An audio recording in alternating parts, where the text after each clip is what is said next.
This is AM Agenda. With me now, Liberal MP Josh Frydenberg and Labor MP Ed Husick. Gentlemen, it's good to see you both. Good morning, Kieran. You likewise. Welcome. I mean it when I say it. It's good to see you too. No, we all mean it. Very authentic this morning. Josh. Getting too close to Christmas. Julie Bishop talked to Ralph Blewett apparently twice last week. According to Fairfax, she was on the phone with Ralph Blewett last Wednesday. Yesterday, she only said she met or spoke to Ralph Blewett once on Friday. A bit of a discrepancy there. Not at all. Look, Julie Bishop has made it very clear she spoke to Ralph Blewett, and that was totally appropriate. She wanted to see if he had more documents. She said once, it was twice. Well, she said she had more documents to damn the Prime Minister's behaviour in this matter. Going back a number of years, but it's an important matter going to the heart of the Prime Minister's integrity and judgment. But if you're doing that and you're having to back down like she did yesterday, accusing the Prime Minister of being complicit, but this and is then just back down. Kieran, these are just distractions. The real issue is why didn't the Prime Minister this say? whole issue Why is didn't very critical to it. It is. Yeah. No. Remembering your ATM slip from 17 years ago is really important. Look, have you filed yours? Kieran, why didn't the Prime Minister open a file in this case?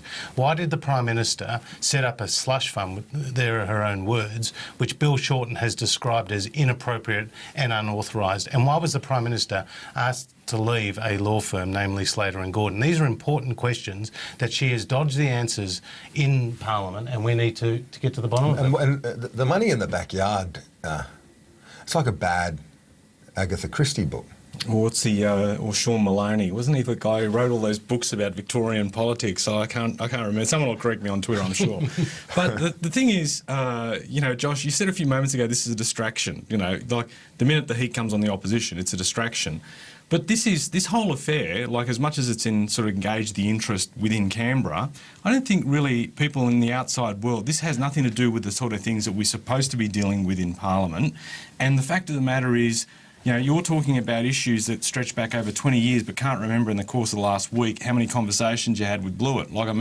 How is that a credible But don't you think there is important questions to answer here? No, but as I said before, does this come down to whether or not the PM kept ATM receipts from 20 years ago, or are we going to get onto substantive it's a lot more issues? serious than that. And it is serious then. If you're going to run what we've effectively got in question time now is sort of this pop gun offence that sounds great. It just sort of it comes and appears really well, but there's no substance to it. There's nothing of merit to it. So $400,000 in a slush fund, which was done without the authorisation from the AWU. That's not an important issue? No, the issue is... In breach of WA law? Let's respond to it. The issue is, I don't think I can recall any Prime Minister having done the number of press conferences on an issue that went well before her time as Prime Minister and has been willing to be as open and transparent as she can and answer all the questions she can.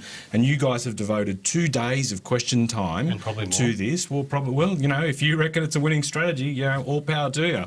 But, you don't really see much coming out of question time because the PM has comprehensively answered these questions. Get onto issues of substance. We're talking about education reform, NDIS that you discussed with Jenny Macklin. What about the fact that Julie Bishop's leading the charge on this? Very effectively. If you had a smoking gun, Tony Abbott would be doing it. Not at all. This is the great irony of all this, Kieran. Julia Gillard gets up there and says, well, why isn't Tony Abbott asking the detailed questions of me? When he does ask detailed questions of her, he's accused of being a misogynist. Well, look, the Labor Party can't have it both ways. Julie Bishop has forensically examined the detail in this case. Every day there is more information coming to light. You've seen Ralph Blewett out there. You've seen Bruce Wilson out there. Now you've got police investigations, and I think it's important that the Prime Minister answers the questions in the Parliament, not just in a press conference, on the floor of the Parliament when she gives the detail that's been missing today. Now, the PM, I think, is absolutely right in questioning why Julie Bishop's leading this attack, and I'll tell you why, because Tony Abbott said a few weeks ago he wasn't interested in the sleaze and smear. He said that wasn't part of the opposition's approach. So instead of him doing it, the reason why he's not doing it is because he'd basically be seen for what he is, that he can't stand by the words he expressed only a few weeks earlier, that he would be beyond this and that we would be able to get to issues of substance. And by the way, I thought every day that he was there, he was campaigning on the carbon tax. So why are we spending 2 days in question time on this? I asked Jenny Macklin about this. One of your colleagues, Steve Gibbons, says on a tweet this morning, Libs are led by a gutless douchebag and a narcissistic bimbo who aren't fit to be MPs, let alone Prime Minister and Deputy, both should be sacked. Steve, I love you. You're way out of line. And you're on your way out, Steve, anyway. I just think that is, I wouldn't do it, and I wish he hadn't have.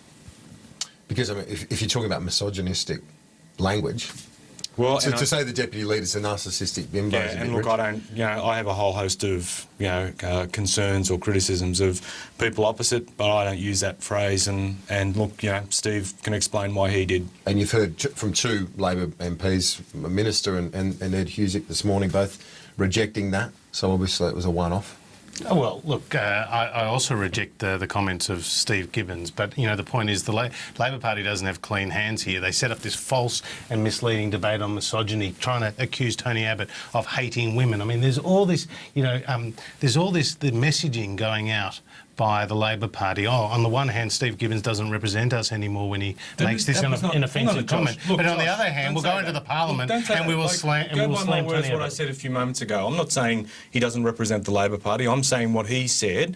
As much as I love Steve, I don't agree with what he said. It was wrong. And Tony Abbott's a misogynist? I'm not Tony saying... Abbott's a misogynist? Well, no, but I think Tony's exactly. Okay, if this is the standard in which of proof that we're relying upon, so be it. But my point is that the way that Mr Abbott addresses the Prime Minister can be done differently, and he's said things in the past that I don't like, and a lot of other people don't like. The vote on elevating the status of Palestine, the Prime Minister was unequivocally rolled on this week.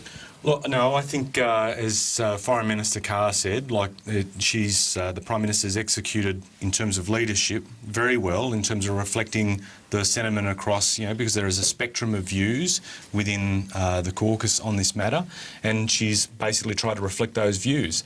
Which wasn't her own view. Well, we all have different views. I mean, my personal view is I would have voted in favour of the Palestinians getting this observer state status. I think it's important that Palestinians be brought into international fora where they recognise that the responsibility in terms of engaging in those fora requires them to deal with things differently, and that if everyone says we're about a two-state solution, but we do nothing to breathe life into that. But if the Prime Minister went into the caucus, and first of all she'd met with the cabinet, majority of cabinet didn't back her. She went into caucus and pushed ahead with it, got rolled. That would have been almost fatal for her leadership. I think people will be making a lot of things out about what's occurred in the last 24, 48 hours, and I wasn't involved. I'm not in cabinet, so I can't tell you what's gone on. And even if I was, people would be very. But it doesn't undermine her authority. I don't think so. I think it reflected the fact that she moved with the sentiment within caucus. You've heard what Ed had to say about the need to elevate the role of and the status of Palestine. There is a lot of talk about a two-state solution, but not a lot of action in terms of Australia that will help make that eventuate. Look, the Labor Party is trying to walk both sides of the street. On the one hand, they're saying, Kieran, we support a negotiated two-state solution. On the other hand, they're now not taking a principled vote in the UN against a unilateral decision by the Palestinians to go and seek observer status as a state. Now, we would have been in good company to vote against this motion in the UN. The Canadians, the Americans, a number of EU countries like Germany are against it. And I think the Prime Minister had said numerous times, we are going to be voting against it. The outcome of yesterday's caucus meeting is they're abstaining. Now, this was an issue of principle. You're either for something or you're against something. On our side, we've got a clear position. On their side, the Prime Minister's been ambushed. I mean, Gareth Evans was out there briefing backbenchers in the last few days. There was a private member's bill. She's been distracted, and suddenly, all her enemies in the caucus have come out to knife her on this one. And I think the fact that they're out there strongly leaking in the papers today that the Prime Minister was defeated on the floor of the caucus is pretty significant, Kieran. I think it's, she's going into Christmas with big questions over an integrity, over big questions over her judgment, and now big questions over her authority. Well, as Josh says, and I think rightly, when you have people backgrounding against the Prime Minister openly after a vote like this, it's not a good look. And it's certainly, the the saying, where there's smoke, there's fire. Oh, well, look, and similar, in terms of distraction on the other side, like they've got their own issues. I think that's a distraction from the bigger point. And the thing is, and I'm just picking up on some of what Josh has been saying, Josh is talking about us rushing to basically join 7 other countries on the planet. 7 other countries on the planet that would vote no. Yes, it is. And why don't you made no reference to the fact that in the UK they're actively considering a yes vote as well on this matter. And the fact of the matter is, from my perspective, I actively support Israel's right to exist and defend itself, but we also need to have a Palestine and create a state for people who at the moment are stateless, and we are doing nothing other than uttering words and doing nothing to actually advance this matter. But the difficulty... You said earlier it was to elevate it to state... to observe a state as a state. A non-state member. But no, like the Vatican. It's called a state. It's called a state observer. No, I thought it was observer. Well, at any rate, we'll be arguing over words. And so, look, the point here is that the Palestinians are very much divided themselves.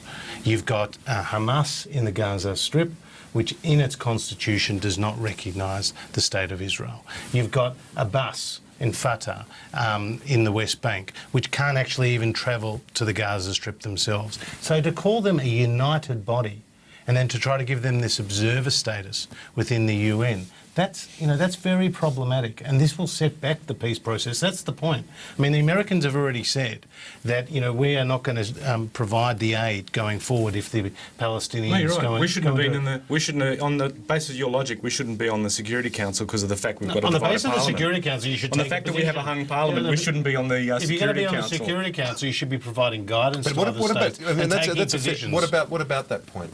We've only got a minute left, but we get on the Security Council. The first vote, we don't have a position. We abstain. No, well, and at the same time too, I think we're trying to. I think we've got a proud record as a mid-level power of trying to involve ourselves and broker. Look at what we did in terms of Cambodia. And the other point I'd make too, Josh, is how is it that we can say no to advancing the case for a two-state solution, yet our nearest neighbours, Indonesia, we've seen East Timor move to independence quicker than Palestine. It's a very different issue. And is it really? Yeah, completely different issue. Yeah, go and ask the Indonesians. All right. Ed Husick, Josh Frydenberg, good to see you both. Thanks a lot for that. Thanks very much. Appreciate it. That's all for AIM Agenda. The news is next.